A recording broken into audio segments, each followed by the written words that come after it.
On va s'intéresser maintenant, je vous le disais il y a un instant, à cette personne que vous ne connaissez pas encore. Elle s'appelle Cécile Kyenge. Elle est ministre de l'intégration dans son pays, l'Italie. Mais elle n'est pas née en Italie, elle est née en Afrique. Et depuis qu'elle a été nommée, elle fait l'objet d'une campagne de haine. Vous allez voir avec l'histoire que va vous raconter maintenant Renaud Bernard qu'elle résiste, elle aussi, à sa manière. Alors il faut savoir que malgré les attaques dont elle est victime, elle est loin de se décourager. Et cela dit, ça ne reflète évidemment pas l'opinion de tous les Italiens, n'est-ce pas Renaud? Bonjour. Bonjour William, absolument. Le destin de Cécile Kyenge en Italie, c'est même l'exemple dans une Europe où les actes de racisme se multiplient, et bien que le continent n'est peut-être pas si raciste, pas si populiste que ça. Écoutez, Cécile Kyenge, elle est née au Congo-Kinshasa, en République démocratique du Congo. Ça s'appelait le Zaïre à l'époque. Et puis elle est arrivée comme clandestine en Italie en 1983, elle avait 19 ans. Et puis elle a fait des études grâce à un réseau d'assistance catholique. Elle est devenue chirurgien, spécialiste en ophtalmologie. Et puis, en 1994, elle a obtenu la nationalité italienne. Et puis, 20 ans plus tard, eh bien, elle est devenue tout simplement ministre. Vous imaginez le parcours? On vous le raconte avec Gianna Messina. Avant, c'est sûr, Cécile Kyenge vivait plus tranquillement, mais elle était simplement médecin ophtalmo. Aujourd'hui, elle est escortée 24 heures sur 24. Depuis qu'elle est devenue ministre de l'intégration. Même quand elle vient parler à des adolescents. Au sommaire ce matin, racisme et relations interculturelles. C'est son credo.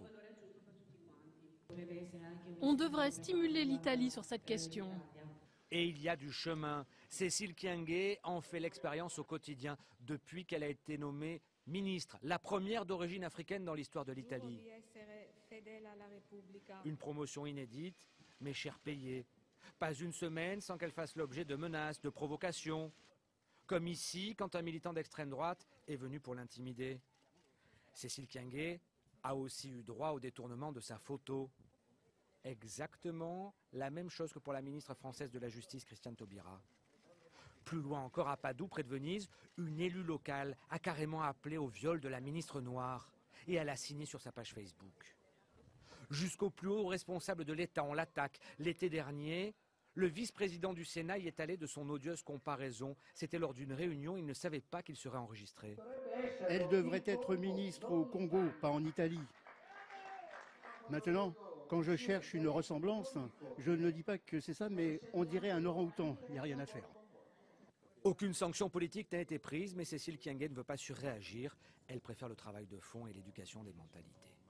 Le fait d'être attaqué, le fait de subir le racisme, le but c'est celui de faire perdre la patience. Alors ce que j'essaie de faire comprendre et de faire valoriser, c'est justement cette culture de la solidarité. En septembre à Rome, 17 ministres européens sont venus pour la soutenir dans son action.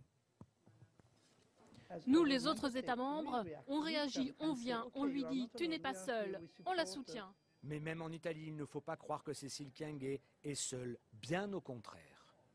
C'est une grande femme, oh oui, vraiment quelqu'un de bien. On ne doit pas tenir compte des opinions politiques ou de la couleur de la peau. Si quelqu'un est bien, il est bien, c'est tout. La preuve que face à ceux qui éructent et lancent des insanités, Cécile Kyenge ne prêche pas forcément dans le désert.